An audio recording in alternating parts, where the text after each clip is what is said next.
Esta es una clase bastante corta y bastante sencilla. Síndrome de apnea hipopnea obstructiva del sueño, también llamada como SAJOS. Básicamente tenemos que entender las implicancias que puede tener esto en el organismo. Tenemos que saber cuándo sospecharla y determinar cuáles son los exámenes que deberían hacer el diagnóstico. Luego vamos a ir a entrar a lo que sea el tratamiento y de eso hay que saber las medidas generales y hay que saber cuándo está indicado en algún paciente derivarlo al otorrino para resolverlo y cuándo está indicado derivarlo al broncopulmonar para una necesidad de CPAP. Dentro de la fisiopatología del SAJOS tendríamos que el paciente durante el sueño tiene episodios de apnea. Estos episodios de apnea principalmente se producen por una obstrucción a nivel de la vía aérea.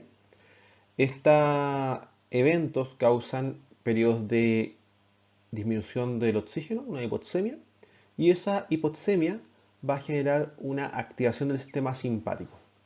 La activación del sistema simpático puede ser potenciada también por leptina, que va a ser debido al tejido adiposo, que finalmente es uno de los elementos causales. Esta activación del sistema simpático va a generar un deterioro a nivel vascular y va a tener también un efecto directamente a nivel del riñón.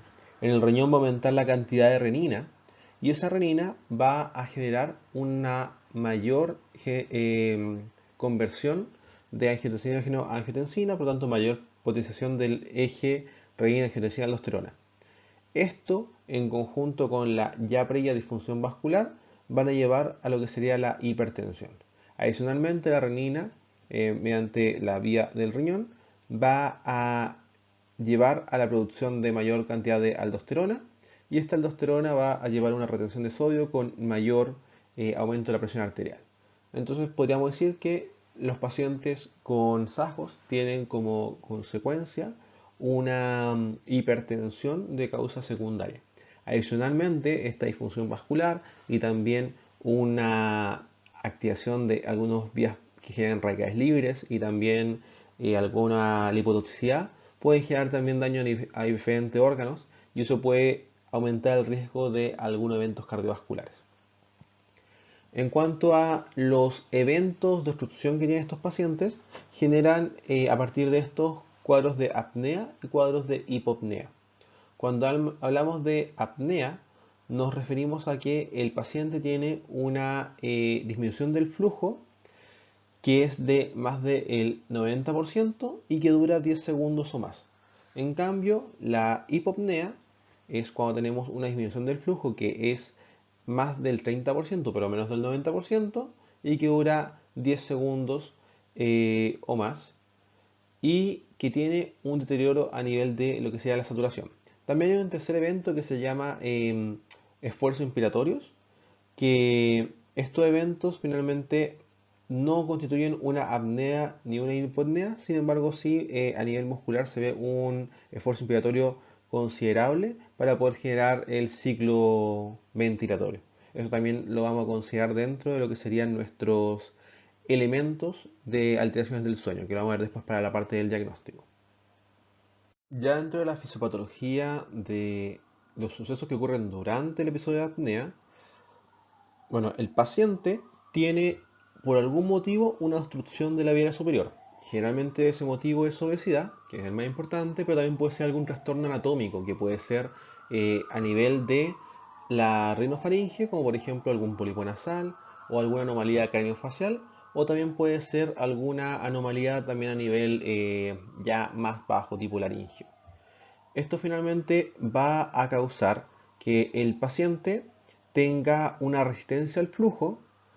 Esa resistencia al flujo va a tener inicialmente un colapso de la vía aérea superior y eso lo puede llevar a una apnea si finalmente no se logra vencer esa resistencia. Sin embargo, el paciente, para poder compensar esto, va a generar un esfuerzo ventilatorio sobre la vía aérea cerrada. Ese esfuerzo respiratorio sobre vía aérea cerrada es lo que nosotros podríamos ver durante la polisomnografía, como estos episodios de apnea y donde se ve finalmente esta ausencia de flujo, pero se ve también este esfuerzo ventilatorio. Ese esfuerzo ventilatorio, por un lado, va a generar que exista un intento de aumentar más el volumen del tórax. Ese volumen generalmente se hace mediante la contracción diafragmática. Se contrae el diafragma, aumenta el volumen de la caja torácica, sin embargo aumenta el volumen disminuyendo la presión dentro del tórax. Y esto, si la presión es demasiado negativa, va a generar que las costillas no se eleven, sino que al contrario, incluso puede que las costillas se colapsen. Y eso puede causar un aspecto de una respiración paradójica.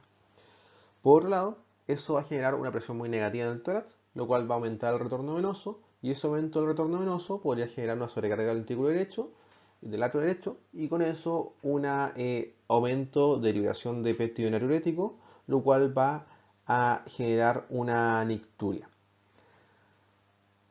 Si volvemos otra vez a lo que sería este aumento del esfuerzo ventilatorio, eh, esta incapacidad para poder ventilar va a generar que el paciente tenga un aumento de retención de CO2 y esto también va a ir de la mano con una hipoxemia. Este aumento del CO2 a nivel de los vasos encefálicos va a causar una vasodilatación que en la mañana se puede manifestar como una cefalea matutina, que es uno de los síntomas clásicos del SAJOS. Adicionalmente, la hipoxia va a generar un aumento de estímulo simpático y este aumento de estímulo simpático que ya hemos visto lleva a la vasoconstricción sistémica, etc. Eso ya lo hemos visto por otro lado.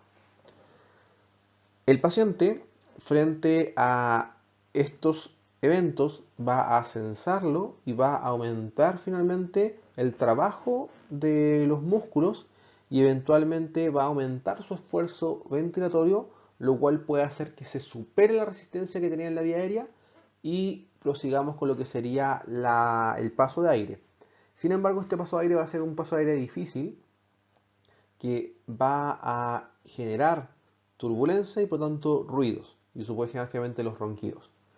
Por otro lado, puede generar el paciente acá despertares finalmente que pueden ser por estos primeros ronquidos o por todo este esfuerzo que hizo y por tanto eso puede alterar su sueño y eso va a causar finalmente un sueño no reparador y con ese sueño no reparador va a tener somnolencia diurna y la somnolencia diurna es lo que finalmente va a dar aumento de complicaciones tipo dormirse manejando, entre otras cosas. Si volvemos a que el paciente ya logró superar este esfuerzo de la vía aérea, ahora tiene un esfuerzo tan fuerte que cambia muy rápido, bota mucha cantidad de aire y con esta pérdida muy masiva de aire puede causar que disminuya significativamente la cantidad de CO2. Y cuando disminuye significativamente la cantidad de CO2, el cerebro va a decir, oye, espera, nos pasamos. Y por lo tanto va a disminuir el esfuerzo. Y al disminuir el esfuerzo, el paciente puede que quede con un esfuerzo insuficiente para poder vencer la vía aérea y cae nuevamente en apnea. Esto sería como menos como el ciclo de estos pacientes. La clínica de estos pacientes durante el día tienen somnolencia diurna, tienen cefalea matutina, pueden tener también alteraciones de la concentración, alteraciones de la memoria y suelen tener disminución de la libido. En la noche, los pacientes tienen estas apneas, tienen ronquidos y como tienen también estimulación simpática y esta hipoxemia, pueden tener sudoración, tienen esta nicturia que hemos hablado y pueden tener también despertares frecuentes. La nicturia también puede afectar un poquito el sueño y por lo tanto dar más eventualmente sueño no reparador y eventualmente más síntomas diurnos. Complicaciones, hipertensión arterial, hay trastornos del ritmo e insuficiencia cardíaca, pueden tener más riesgo de FA entre otras cosas. ¿Cómo hacemos el diagnóstico de estos pacientes? Sospechamos que un paciente tiene un SAJOS basados en la clínica, principalmente paciente que tiene esta somnolencia diurna con un sueño no reparador que describen que tiene ronquidos, que tiene esta apnea, entre otras cosas. Si tenemos esta sospecha, nosotros lo que hacemos es objetivarlo con alguna escala. Hay varios scores, uno es la escala de EPOW, que vamos a ver un poquito más adelante. Si finalmente esto es concordante, le vamos a hacer una poligrafía. Podríamos ir directamente a una polisonografía, sin embargo, como es un poco más cara, generalmente uno hace la poligrafía primero, que es un estudio más barato. Y si la poligrafía es concordante, diagnosticamos directamente SAJOS. Si por otro lado la poligrafía no es concordante, vamos a ir a confirmarlo con una polisomnografía y ahí con la polisomnografía podemos confirmar o descartar el diagnóstico. Diferencias entre la poligrafía y la polisomnografía. La poligrafía no incluye el análisis de ondas cerebrales ni el análisis de los movimientos oculares ni ningún otro elemento.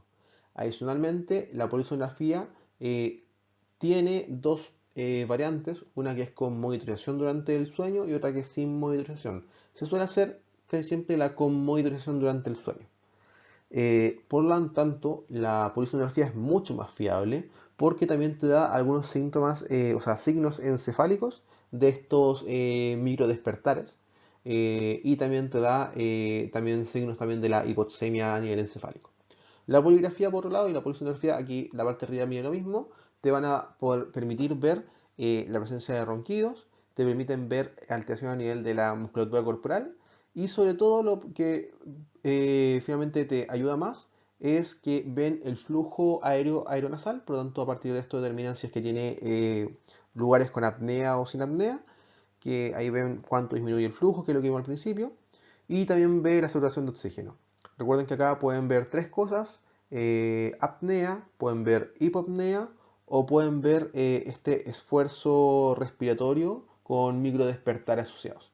Son los tres parámetros que podríamos medir y estos son los que vamos a ocupar a partir de ciertos índices. Lo que generalmente se hace es tomar la cantidad de eventos y esos dividirlos por la cantidad de horas durante la observación. Lo otro, para poder yo determinar si es que vale la pena no hacer el examen, yo lo voy a chequear con algunas escalas y una de las que les dije es la escala de EPOD, que finalmente lo que hace es, a partir de una serie de preguntas, darle puntaje a cada una de ellas y según esto dar un puntaje total al paciente. A partir de eso determinar si está normal o no. Son 8 preguntas, las preguntas tienen puntaje del 0 al 3, 0 nunca, 3 con mucha frecuencia y finalmente lo que preguntan es más o menos lo mismo que hemos visto. Preguntan si el paciente tiene somnolencia durante algunos episodios de su diario vivir. Te preguntan si cuando el paciente está leyendo sentado tiene sueño, si el paciente cuando ve televisión se queda dormido, si el paciente se queda dormido en algún lugar público como un cine o reunión, si se queda dormido durante viajes en auto, durante algunas circunstancias que lo permiten, también sentado conversando con alguna persona, en un ambiente tranquilo, después del almuerzo, etc. Si el paciente tiene más de 11 puntos, está francamente alterado, menos de 9 puntos está normal y finalmente entre los límites ahí uno puede ocupar algunas otras escalas para poder determinarlo. Cuando yo hago finalmente la escala y voy a hacerle la poligrafía o la polisomnografía, ahí me van a indicar el índice de despertares y a partir de este índice lo que voy a determinar es un valor que me va a dar el diagnóstico y la severidad del paciente. Lo que se hace es que estos índices van a ir de 5 a 15, de 15 a 30 y más de 30. Más de 15 es categóricamente alterado y por lo tanto vamos a decir que eso ya es diagnóstico per se. Sin embargo, si tiene más de 5, yo también lo consideraría alterado, sin embargo no me puede hacer el diagnóstico por sí solo, sino que me hace el diagnóstico solamente si ese más de 5 tiene adicionalmente algunas otros síntomas. Dentro de los síntomas sería el quedarse dormido en contra de su voluntad, es decir, que tiene un sueño excesivo durante el día, que tiene algún despertar con sensación de ahogo, y que el paciente tiene alguna confirmación de ronquidos o apnea durante el sueño. Generalmente eso lo confirma la persona que duerme con el paciente. Si finalmente tiene 5 más uno de estos criterios o tiene 15 per se, hago el diagnóstico de SAJOS. Si yo finalmente dentro de mi análisis inicial me quedó alguna duda de si realmente tiene SAJOS, también hay otros cuestionarios que evalúan no solamente esta escala de somnolencia, sino otros factores de riesgo, que está es el cuestionario OSA 50, en donde determina si el paciente tiene o no obesidad, si es que tiene ronquidos, si es que tiene episodios de apnea observados por otra persona y también la edad. Si esto tiene menos de 5 puntos, la probabilidad de tener SAJOS es, la probabilidad de tener SAJOS moderado o grave es prácticamente nada, parece el que tiene significancia clínica. Y por lo tanto, un paciente que tenga poco puntaje en esto, yo podría decir, no, sabes que la verdad es que tu puntaje de POW era muy límite y ya con esto la probabilidad de que tengas una enfermedad que realmente requiera un tratamiento es muy baja, por lo tanto podríamos decir que no es necesario hacer la polisonografía ni nada similar y a lo mejor solamente voy a dar algunas medidas higiénicas para lo que sería el sueño. Por otro lado, si esto sale positivo, no me dice nada porque esto, valor predictivo positivo, es muy bajo, solamente 48%. Así que sirve como valor predictivo negativo, como para descartar. Para confirmar es EPOW más finalmente los estudios confirmadores. Yo finalmente tengo que mi paciente lo categoricé en si era leve, moderado o grave.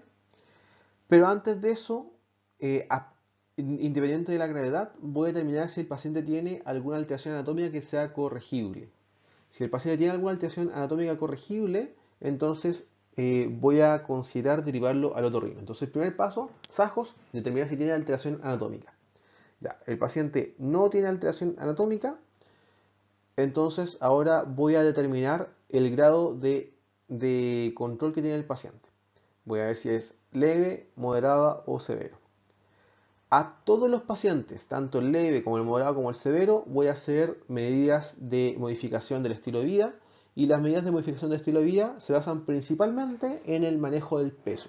Casi todos estos pacientes son obesos y casi todos se benefician de disminución del peso y con eso solamente ya mejoran significativamente su patología. Lo otro que se puede hacer es tratar de evitar que el paciente duerma en supino y una recomendación que existe por ahí es coser una pelota de tenis al pijama a la parte de atrás para evitar que el paciente duerma en supino y tenga que forzar un decúbito lateral. Y también se suele tratar de evitar cualquier medicamento que pueda disminuir la musculatura como relajantes musculares o el uso de alcohol durante la noche. También otra cosa que ha visto que aumenta el SAJOS es el tabaquismo, así que también se recomienda abandonar el hábito tabáquico. Ya haciendo todas esas medidas, si el paciente tiene solamente una forma leve, yo voy a probablemente solamente hacer las medidas dietéticas, o sea, medidas de comportamiento. Si el paciente tiene una forma moderada o grave, yo voy a plantear que el paciente se puede beneficiar de CPAP.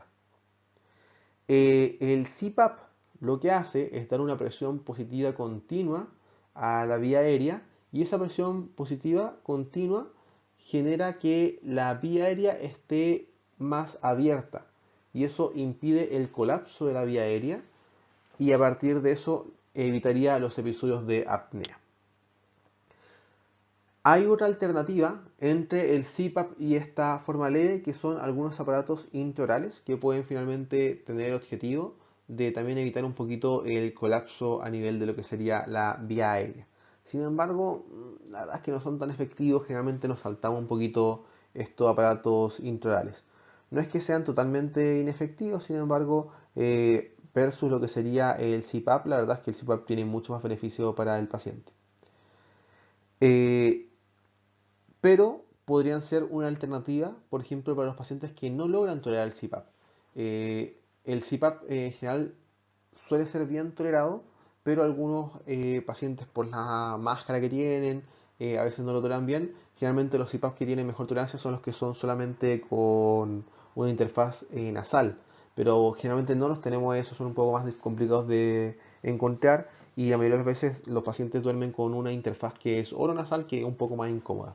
Tiene que también apretarse en la parte de atrás de la cabeza y también la verdad es que hace bastante ruido, así que el paciente puede que duerma mucho mejor, pero la cosa hace más ruido que los ronquidos del paciente generalmente, así que para la pareja del paciente que duerme o que duerme en lugares cercanos, no suele ser tan bien recibido también por ese lado. Pero finalmente para el paciente es lo mejor porque le va a evitar los despertares, va a generar también una mejor oxigenación del paciente y por tanto va a disminuir estos eventos que causan la hipertensión a partir del estímulo simpático. Eh, entonces finalmente podemos decir que los tratamientos para el SAJO serían los cambios de estilo de vida, está el CPAP, tenemos los dispositivos intraorales que generalmente son para los que no toleran el CPAP y el tratamiento quirúrgico en el paciente que tenga alteraciones anatómicas. Eso era la parte de SAJOS, como les dije, una cosa bastante corta. Lo importante acá más que nada es saber que es una causa frecuente de complicaciones cardiovasculares. Generalmente los pacientes con hipertensión refractaria o obesos, muchas veces son SAJOS el culpable de su cuadro. La forma de resolverlo a veces es muy simple, se basa solamente en las medidas dietéticas y en algunas medidas ambientales y higiene de sueño. Sin embargo, cuando tenemos algún paciente que no responde, hay que siempre valorar, y en todos los pacientes hay que valorar si tiene indicación quirúrgica, porque finalmente a lo mejor tiene un pólipo y eso es la causa de todo. Sacando el pólipo se acaba el problema. O si no, si ya no tenemos nada quirúrgico y ya las medidas ambientales no farmacológicas no funcionaron, lo que nos queda ahí sería el CPAP, que en general es una herramienta muy importante que mejora significativamente a la mayoría de los pacientes.